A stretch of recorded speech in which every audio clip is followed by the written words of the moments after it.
मधुर आवाज़ चैनल में आपका स्वागत है। हमारी आज की कहानी है सबक। नई नवेली बहू पीहू को आए हुए अभी महीने भर भी नहीं हुए थे। पता नहीं क्यों उसके चेहरे पर नूर ही नहीं था। शायद किसी बात से नाराज़ है। हर पल यही प्रतीत होता था। सास कौशल्या जी ने कई बार पूछने की कोशिश की, पर हर बार पीहू टाल जाती थी। कौशल्या जी भी यही सोचती रह जाती थी, क्या पता अभी अभी शादी हुई है। नए घर में मन लगने में भी वक्त लगता है, इसलिए शायद बहू ज्यादा बोल नहीं पा रही है और चुप रहती है। एक दिन अचानक बिना बताए ही पीहू को लेने उसका भाई आ गया। अभी नई नई शादी हुई थी, इस कारण से कौशल्या जी ने मना भी नहीं किया। बहू के जाने के बाद कौशल्या जी ने अपने बेटे ओम से कहा, बेटा क्या बात है, बहुत चुप चुप ही रहती है और चेहरे से भी लगता है जैसे कोई नाराजगी हो। कोई बात है क्या? पता नहीं मम्मी, मुझे तो ऐसा कुछ नहीं लगता, ओम ने जवाब दिया। शायद मेरी गलतफहमी हो, पर फिर भी एक बार मन टटोल कर देख। क्या पता जो मुझसे ना बोल पा रही हो तुझसे बोल दे। ठीक है, जब आएगी तब बात करके देख लूंगा, कहकर ओम अपने ऑफिस चला गया। शाम को जब ओम घर आया तो देखा कौशल्या जी उदास बैठी हैं। उन्हें उदास देखकर ओम ने पूछा, क्या हुआ माँ, आप ऐसे उदास क्यों बैठी हो? ओम के सवाल पर कौशल्या जी ने उसकी तरफ नजरें उठाकर देखा और कहा, बेटा कल संडे है, तू एक काम कर, तेरा सारा सामान मेरे कमरे में शिफ्ट कर ले, मैं तेरे कमरे में शिफ्ट हो जाती हूँ। अरे अचानक से कमरा शिफ्ट करने की बात कहाँ से आ गई? और क्या परेशानी है जो कमरा शिफ्ट कर रहे हो? और कौशल्या जी के पास बैठता हुआ बोला, मैं अकेले तो जीव हूँ, तेरे पापा हैं नहीं, भला इतने बड़े कमरे का मैं क्या करूँगी? इसलिए बड़ा कमरा तू ले ले और मेरा सामान तेरे कमरे में शिफ्ट कर दे। अरे माँ, रहने दो, इसकी क्या ज़रूरत है? आराम से रह तो रहे हैं, वैसे भी पीहू यहाँ है नहीं, वह क्या सोचेगी और लोग पीहू के बारे में क्या क्या बातें बनाएंगे। आते ही सास को उसके कमरे से निकाल दिया। ओम हंसते हुए बोला। उसकी बात सुनकर कौशल्या जी चुप हो गई, पर दूसरे दिन उसके पीछे पर उन्होंने कमरा शिफ्ट करवा ही दिया। जब सब सामान कमरों में शिफ्ट हो गया तो कौशल्या जी बोली, बेटा एक काम कर, तेरे ससुराल से जो सोफा आई हैं वह भी यही कमरे में रख ले। उनकी बात सुनकर ओम बोला, माँ तुम्हारे दिमाग में चल क्या रहा है? पड़े रहने दो ना, बाहर मेहमान आएंगे तो बाहर बैठने के काम आएंगे। अरे पर हमारे अपने भी तो सोफे हैं ना, वह रख लेंगे हॉल में। अरे माँ कैसी बातें कर रही हो, नए सोफे हैं, हॉल में ज्यादा अच्छे लगेंगे। नहीं नहीं बहू के नए सोफे हैं, उसके कमरे में ही अच्छे लगेंगे। उनकी बातें सुनकर ओम एक पल के लिए चुप हो गया, फिर बोला, किसी ने कुछ कहा है क्या?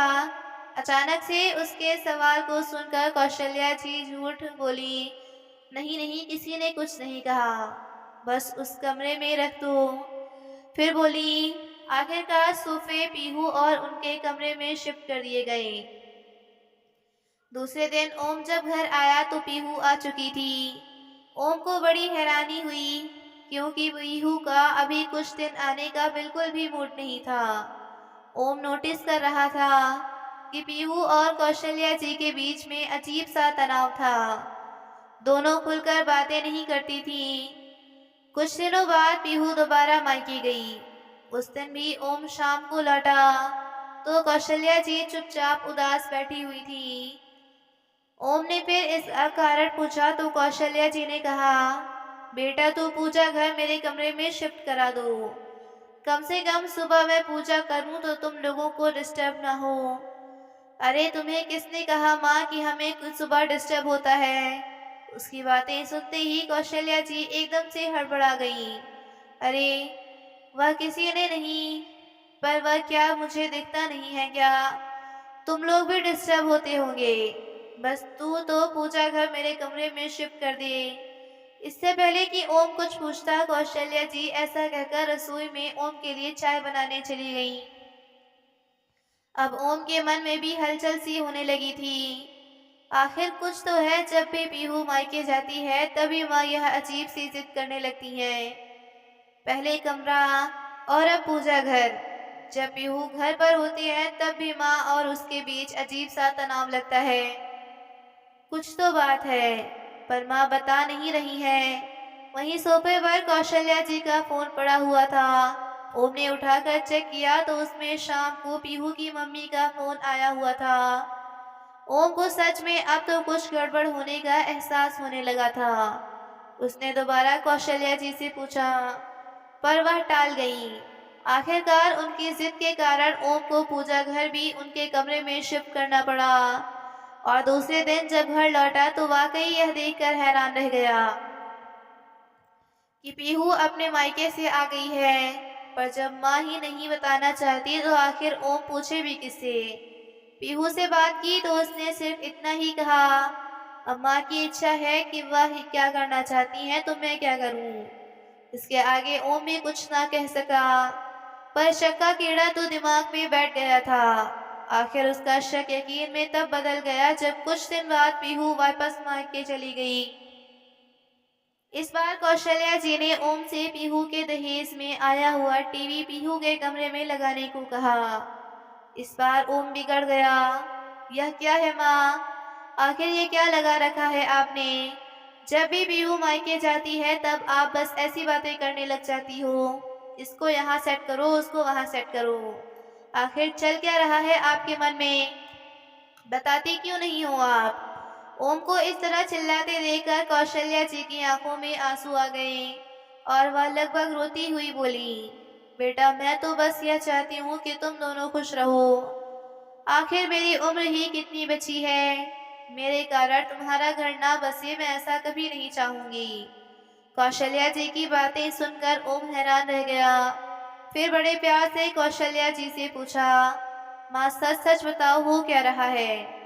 रोते हुए कौशल्या जी ने जो बात कही सुनकर उसके पैरों तले जमीन खिसक गई। कौशल्या जी को रोता देखकर ओम का मन हो रहा था, पर फिर भी उसने हिम्मत करके बड़े ही प्यार से कौशल्या जी से पूछा, माँ बात क्या है? जब बताओगी नहीं समस्या का समाधान कैसे निकलेगा? ओम को इस तरह बोलना देखकर कौशल्या जी ने रोते रोते ही उसका हाथ पकड़कर कहा, पहले वादा करो तुम मुझे छोड़कर नहीं जाओगे। मैं अकेले कैसे रहूंगी तेरे बिना? तेरे पापा भी नहीं हैं। भगवान के लिए मुझे वृद्धाश्रम भी मत छोड़ना। मैं तुम लोगों को परेशान नहीं करती।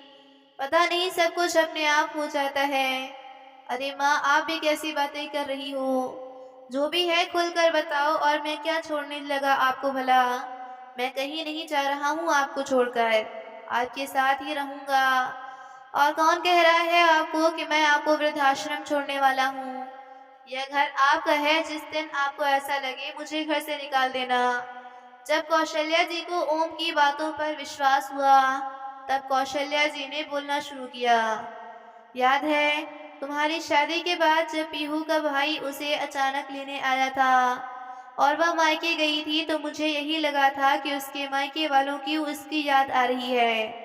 लेकिन उसके जाने के बाद पीहू का की माँ का फोन आया था। तब मुझे पता चला कि पीहू ने उसको फोन करके बुलाया था। समझन जी कह रही थी कि मैंने सारा दहेज अपनी बेटी और दामाद के इस्तेमाल के लिए दिया है, लेकिन आपने सारा सामान हॉल में रखवा दिया। सिर्फ एक पलंग, अलमारी और ड्रेसिंग उनके कमरे में रखकर आपने अपने कर्तव्य की इतिश्री कर ली। आपकी तो उम्र हो गई है, आप उस सामान को अपने पास रख कर क्या करेंगे? लेकिन कम से कम बच्चों की इच्छाओं का सामान कीजिए। अब तो मेरी बेटी उस कमरे घर में तभी आएगी जब उसके कमरे में यह सारा सामान सजेगा। अब तू ही बता बेटा कि तेरे उस छोटे से कमरे में सारा सामान कैसे आता? इसलिए मैंने तुझसे कहा कि मेरा सामान तेरे कमरे में शिफ्ट कर दे और तू मेरा कमरा ले ले, तो कम से कम बहू का दहेज का सामान तो आ ही जाएगा। लेकिन जब पीहू दोबारा बार मायके गई तब भी मुझे यही लगा कि उसे अपने माता पिता की याद आ रही है, लेकिन यह भी मेरा गलतफहमी ही साबित हुई। पीहू वहां पहुंची कि थोड़ी देर बाद ही उसकी माँ का फोन आ गया। कहने लगे कि पीहू को मेरे कारण अपनी गृहस्थी बसाने में बहुत दिक्कत होती है। बेचारी उनकी बेटी कुछ कह नहीं पाती और आपका बेटा अब आपका लिहाज करता है। इसका मतलब यह नहीं कि आप उनका जीना दुश्वार करके रखो। आप तो सुबह-सुबह अपने पूजा पाठ करने बैठ जाती हो, लेकिन मेरी बेटी की तो नींद खराब हो जाती है।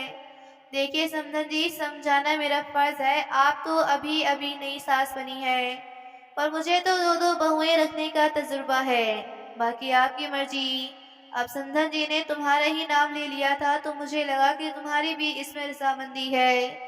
इसलिए मैंने पूजा घर भी अपने कमरे में शिफ्ट करवा लिया। लेकिन आज सिर्फ एक एलईडी के लिए उन्होंने मुझे कितना कुछ सुना दिया। कहते-कहते कौशल्या जी ज़ोर-ज़ोर से रोने लगी। ओम खूब देर तक तो अपनी माँ को चुप कराने की कोशिश करता रहा। जब माँ चुप नहीं हुई तो ओम उठकर रसोई में गया और पानी का ग्लास भरकर ले आया और कौशल्या जी को देखकर चुप कराते हुए बोला, क्या कहा माँ उन लोगों ने? मुझे सब कुछ बताओ। मैं भी तो देखूं कौन किस हद तक जा सकता है। समधन जी कह रही थी कि उस उम्र में क्या मोह माया के चक्कर में पड़ी है। मैंने एलईडी मेरी बेटी के दहेज में यह सोच कर दी थी कि मेरी बेटी और दामाद एलईडी पर अपने कमरे में आराम से मूवी देखेंगे। वे लोग तो इसका कोई फायदा उठा ही नहीं पाते हैं। आपने तो एलईडी हॉल में लगवा दी है। मेरी बेटी दामाद की मूवी की जगह इस पर आपके सत्संग चलते हैं। आपको कुछ समझ में नहीं आता कि उनकी भी जिंदगी है। अगर पानी सर से ऊपर निकल गया तो कहीं ऐसा ना हो कि बेटा बहू आपको छोड़कर अपना बंदोबस्त कहीं और कर ले या फिर आपको वृद्धाश्रम ही छोड़ आए। गलती सारी आपकी होगी, लेकिन बदनाम मेरे बेटे बहू होंगे। अब तू ही बता बेटा, मैंने उस समय भी तुझे इतना कहा था कि एलईडी अपने कमरे में लगा ले, लेकिन तू नहीं माना तो मेरी क्या गलती है। अब तो जब भी समधन जी का फोन आता है या पीहू मायके जाती है तो मुझे घबराहट सी होने लगती है कि अब क्या नया बखेड़ा होने वाला है। तेरे पापा के जाने के बाद मैंने बहुत संघर्ष करके तुझे पाला है। सारे रिश्तेदार साथ छोड़ चुके थे। सोचा था पूरी जिंदगी संघर्ष करते हुए गई, कम से कम तेरी शादी के बाद सुकून के कुछ पल भी जी लूंगी। पर सच कहूँ तो अब मुझे बहुत डर लगता है। कहते कहते कौशल्या जी के हाथ कांपने लगे थे, जीभ लड़खड़ाने लगी थी। यह देखकर ओम को अपनी माँ पर तरस तो पीहू और उसकी माँ पर गुस्सा आ रहा था। क्या हालत कर दी उन लोगों ने मेरी माँ की। जैसे तैसे अपने गुस्से को कंट्रोल में कर ओम कौशल्या जी को हिम्मत देते हुए बोला, आपको मुझ पर बिल्कुल भी भरोसा नहीं था क्या? आपको शुरुआत में ही मुझे सब बातें बोल देनी चाहिए थी ना। बेवजह परेशान होती रही आप। अगर शुरुआत में आप बोल देती तो उसका हल तभी निकल जाता। नहीं बेटा, ऐसी बात नहीं है। जिस तरह से संबंधी जी बातें करते थे मुझे लगता था कि शायद इसमें तेरी भी रजामंदी है। एक दो बार सोचा भी कि तुझसे पूछ लूं, फिर लगा कि सामान शिफ्ट करने से ही सारी समस्या का हल निकल रहा है, तो गलत क्या है। पर इस बार तो समधन जी कुछ ज्यादा ही बोल गईं। कौशल्या जी ने अपनी तरफ से सफाई दी। वह अगर ज्यादा बोलती नहीं तो शायद आप मुझे कुछ बताती भी नहीं। पर कोई बात नहीं, देर से ही सही, आखिर पता तो चला कि हमारे साथ हो क्या रहा है। आप परेशान मत होना माँ, अब इसका निर्णय तो बहुत जल्दी ही करूंगा मैं। ओम की बात सुनकर कौशल्या जी घबराते हुए बोली, नहीं नहीं बेटा, तो ऐसा कोई कदम मत उठाना जिससे कोई समस्या खड़ी हो, मेरे कारण तेरी गृहस्थी खराब हो। मैं बिल्कुल नहीं चाहूंगी। माँ, गृहस्थी किसी एक इंसान के भरोसे नहीं चलती, इसमें दो लोगों का बराबर योगदान होता है।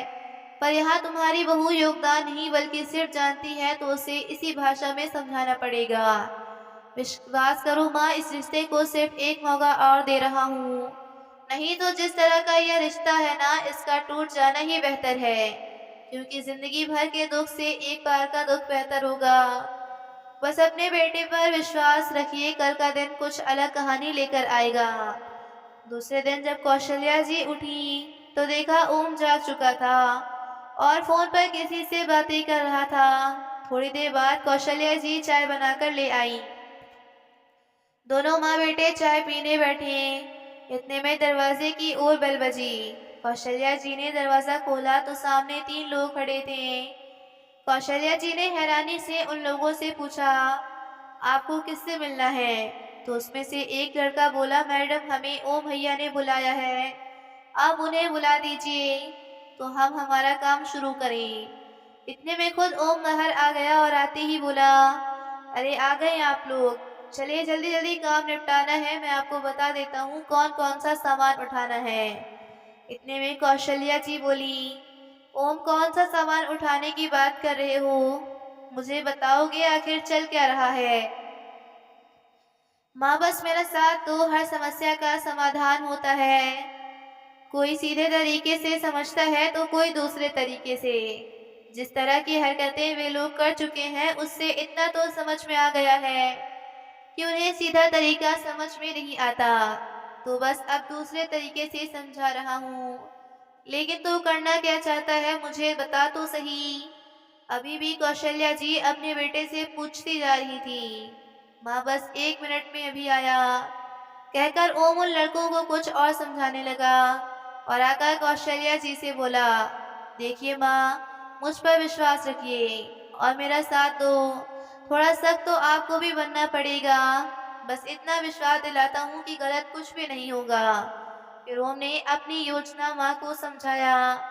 सुनकर कौशल्या जी बोली, सब ठीक तो होगा ना? अभी भी अपनी माँ को हैरान परेशान देख ओम बोला, अरे माँ क्यों टेंशन ले रही हो? आर या पार बस। अब क्या था, ओम अपनी योजना पर अमल करने लगा। 2 घंटे बाद ओम अपने ससुराल के दरवाजे पर था। जैसे ही उसने दरवाजा खटखटाया, बड़े साले साहब ने आकर दरवाजा खोला तो उस समय घर के लोग नाश्ता कर रहे थे। उसे घर आया देखकर सब लोग हैरान रह गए। पीहू की दोनों भाभी भी रसोई से निकलकर बाहर आई। इतने में ससुर जी बोले, अरे ओम जी, आज आप यहाँ अचानक, सब खैरियत तो है ना? हाँ हाँ पापा जी, आप फिक्र मत कीजिए, सब खैरियत है। इतने में बड़े भैया भी बोले, अरे खड़े खड़े सब देख क्या रहे हो, ओम जी आए हैं, उनके लिए भी चाय नाश्ता लगाओ। ओम ने बड़ी विनम्रता से हाथ जोड़कर कहा, नहीं भैया, मैं नाश्ता नहीं करूँगा, अभी मैं जल्दी में हूँ, ऑफिस भी जाना है। वो तो मैं यह सामान रखवाने आया था। ओम की बात सुनकर सब आश्चर्य से एक दूसरे की शक्ल देखने लगे। आखिर पीहू की माँ ने कहा, रमा जी कौन सा सामान रखने की बात कर रहे हैं आप? उनकी बात सुनकर ओम मुस्कुराया और बोला, वही जो बाहर ट्रक में है, ट्रक में। सब हैरान रह गए और फटाफट निकलकर बाहर आए। देखा तो ट्रक में वह सामान रखा था जो पीहू के मायके वालों ने उसे दहेज में दिया था। उस सामान को देखकर घर के सब लोग प्रश्नवाचक नजरों से एक दूसरे की तरफ देखने लगे। वहीं पीहू कभी अपनी माँ को तो कभी ओम को देख रही थी। आस पड़ोस के लोग वहां खड़े होकर बातें करने लगे। पीहू की मम्मी बोली, दामाद जी यह क्या हरकत है?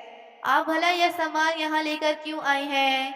यहाँ यह सब लाने से पहले आपने एक बार भी नहीं सोचा कि हमारी क्या इज्जत रह जाएगी?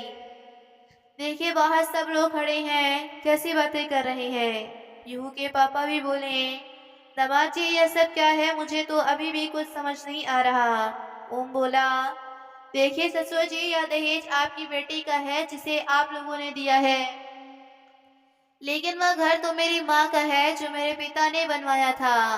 माँ ने साफ कह दिया है कि या तो तुम अपना नया मकान खरीद लो या फिर जिसका दहेज है उसके घर पहुंचा दो। मेरे घर में दहेज के लिए कोई जगह नहीं है। आखिर जब से यह दहेज घर आया है मेरा चैन और सुकून हो गया है। तभी बीच में पीहू की माँ बोली, आप कहना क्या चाहते हैं? साफ साफ कहिए, आखिर समस्या क्या है आपकी माँ को? वो मुस्कुराकर बोला, बस यही सासू माँ कि अगर दहेज में आप मकान भी दे देती तो आपकी बेटी को थोड़ी सहूलियत हो जाती, उसे यूं परेशान नहीं होना पड़ता और उसे बार बार मायके आकर नहीं बैठना पड़ता। ओम की बात सुनकर ससुर जी बड़े भैया सासू माँ को घूर कर देख रहे थे। वहां दोनों बहुओं की नजर भी सासू माँ पर ही टिकी थी। सासू माँ ने तो चुप रहना ही ठीक समझा। आखिर उनकी पोल जो खुल रही थी, वह भी बेटे बहू के सामने। उन्हें समझ में आ गया था कि ओम को सब पता चल चुका है और इस बार समधन जी भी थोड़ी सख्त हो गई है। लेकिन इतने में पीहू भी बोली, मेरे माता पिता की इज्जत की कोई परवाह नहीं थी जो आप उनका दिया हुआ दहेज का सामान यहाँ लेकर आ गए। यह भी नहीं सोचा कि मेरे माता पिता के दिल पर क्या बीतेगी। बैठकर भी तो बात की जा सकती थी ना। उसकी बात सुनकर ओम बोला, अच्छा बैठकर भी बातें होती हैं क्या? मुझे तो पता ही नहीं था, क्योंकि तुमने कभी हमसे बात ही नहीं की थी। जब भी कोई समस्या होती तो मायके आकर बैठ जाती। पीछे से सासू माँ फोन करके माँ को परेशान करती।